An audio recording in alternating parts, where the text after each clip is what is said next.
We have a caller on the line. Is this one Jason?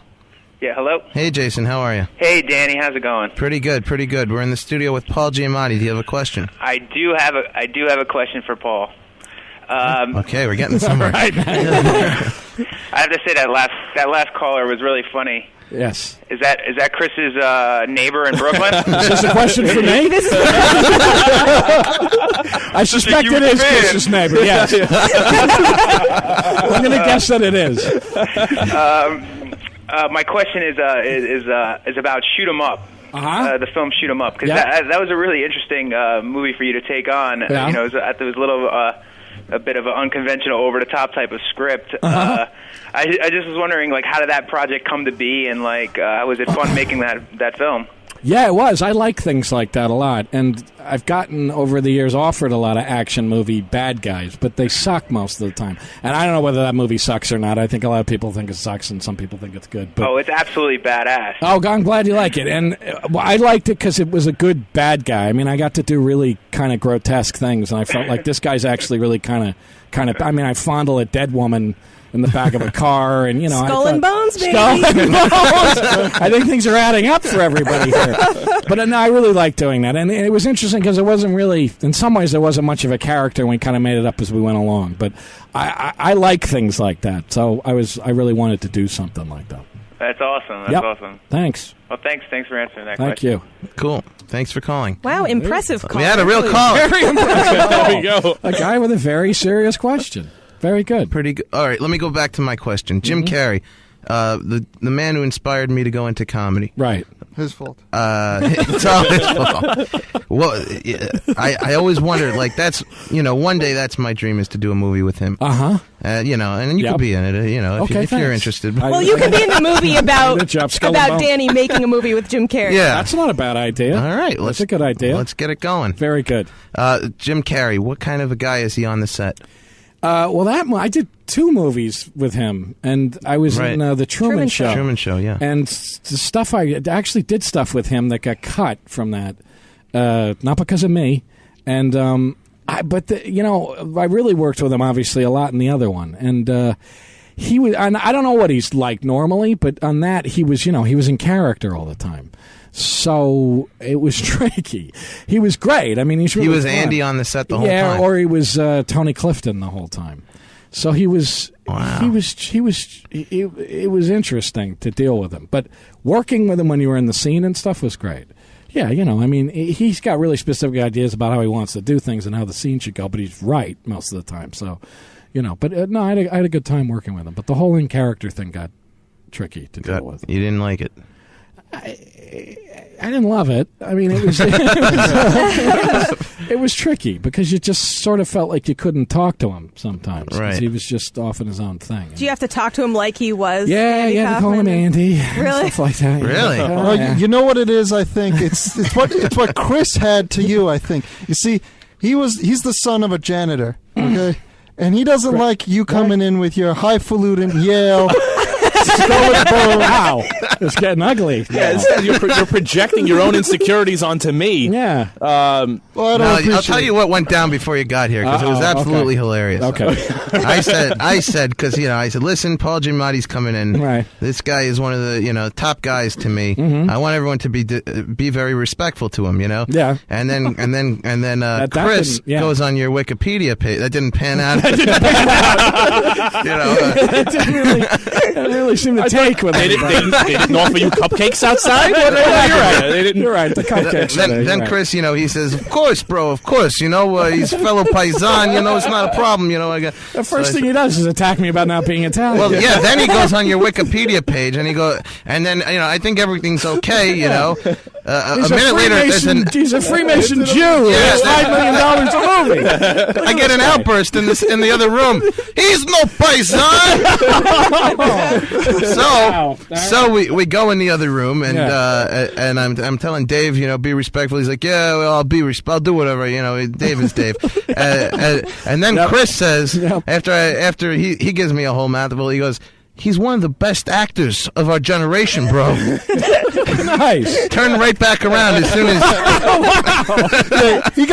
As soon as Chris wasn't going to be the most offensive person in the room, Dave took over. What Danny's like, you got to be, I've been looking forward to this Paul G. And by the way, he really has. He never shuts up about you coming in for the last couple of months. Thank God you're here just for that. Yeah, thank God I showed up. Yeah. And, like, Danny's like, look, this is a big deal to me, David. I want you to be on your best behavior. I'm like, look, man, I'm going to do what I'm going to do. That's right, baby. And then Iacono just snapped. Like, how dare you talk about the greatest actor?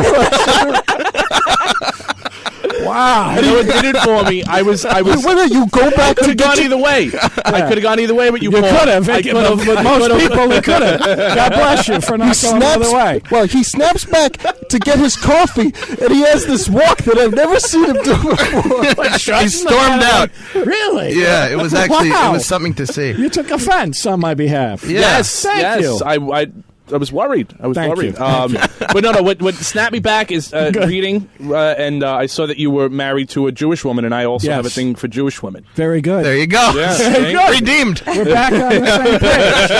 Very good. Yes. Of course, that's all false because it's from the Wikipedia page. That's right. I'm not actually married to a Jew. It's enough to get us through the interview. She's Dutch. Yeah. Yeah. So what is left to achieve? What? Clearly nothing, man. Was this the pinnacle? Was this the height of it? This is the height of it. Yeah. Absolutely. Nothing. This is it. Who was your favorite person to work with on any of the films? You had to pick one right off the top of your head. I liked working with Russell Crowe a lot. Yeah? Yeah, he was great. Isn't he a jerk in real life? Well, I mean, he's a complicated man, I'll say that, in real life. But to work with, he was great. This kind of thing that we see with Christian Bale going crazy on a set. Does that happen much, or? I haven't really seen that happen much. No, surprisingly enough, you feel like you hear it happens all the time, but I don't actually think I've seen that happen like that. No, which is good. That is good. Well, we've reached a very peaceful place. I feel good about things now. Is there an ultimate goal? I mean, every artist is on a journey, evolving and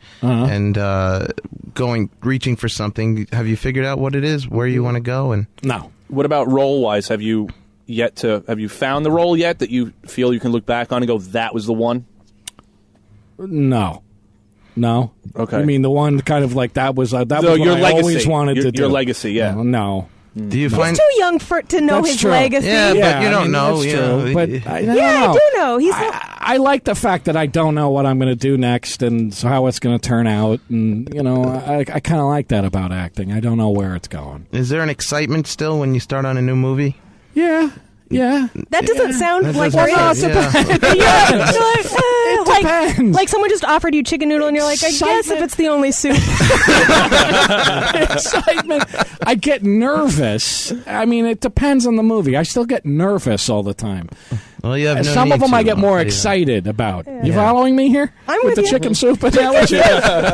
Some of the chicken soup I get more excited about. Right. And I'm actively really looking for. Some of them just make me nervous. And but what about it makes you nervous? I don't know whether I'm going to be able to do a good job in it, and maybe I get nervous. I was nervous about working with Russell Crowe because I'd heard he was a jerk, and but then it turned out not to be the case, so it was great.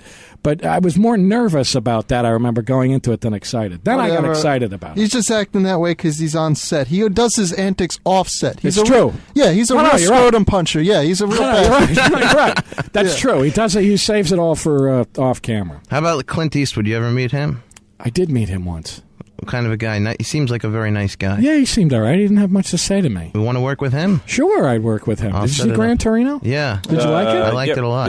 Yep. You liked it? Yeah, I did. Did you like it? I liked it okay. Yeah, a lot of people don't, Yeah, I mean, I don't like it as much as other things. So he didn't like it back there. No. Well, the guy who's filming, who films here, this guy is actually a very talented young director, Liam. He doesn't say anything, but he didn't like it at all. You didn't like it. But I thought it was good. But, well, you know what? When Asians start moving into your part of Brooklyn, then maybe you'll appreciate the movie a little more. Enough with the nail salons and the 99-cent stores. No, No. It's true. He goes nuts about this all the time. All the time. Really? He goes, bro, it used to be all Italian in my neighborhood. Now there's Asians everywhere. Viet Cong everywhere. Listen, we'll always need 99-cent stores. You're right. He acts like they ruined for the most part. He acts like they ruined the neighborhood. I came to your neighborhood. We're walking down the block. There's like a Sorrento's supermarket or something. He's like, this has been owned by Italians for 3 generations. And look at this disgrace right next to it. An all-night karaoke bar. I walk from my house to the train station. It's a 10-minute walk. I pass 6 nail salons on the way to the. But why does this anger you so much? Because people only have 10 fingers. How many nails does it does? But Italians are going to the nail salon. No, I let them go somewhere else. Okay. Paul Giamatti, in my opinion, the greatest actor Thanks of our a lot. generation. I appreciate it. Thank you. I love everything you do. And thank you so much for coming on the show. Yeah, it was my pleasure. It was my pleasure. I'll always go and see your movies. Thanks a lot. So you'll be the guy then. Okay. Thank you very much. When we come back, we're joined by great comedian Emo Phillips. You know Emo? Yeah, he's the guy with the crazy haircut. Yeah, Emo Phillips is going to be here, and when we come back, we're going to take a break. 87.9 FM WBMB. Here's some Paul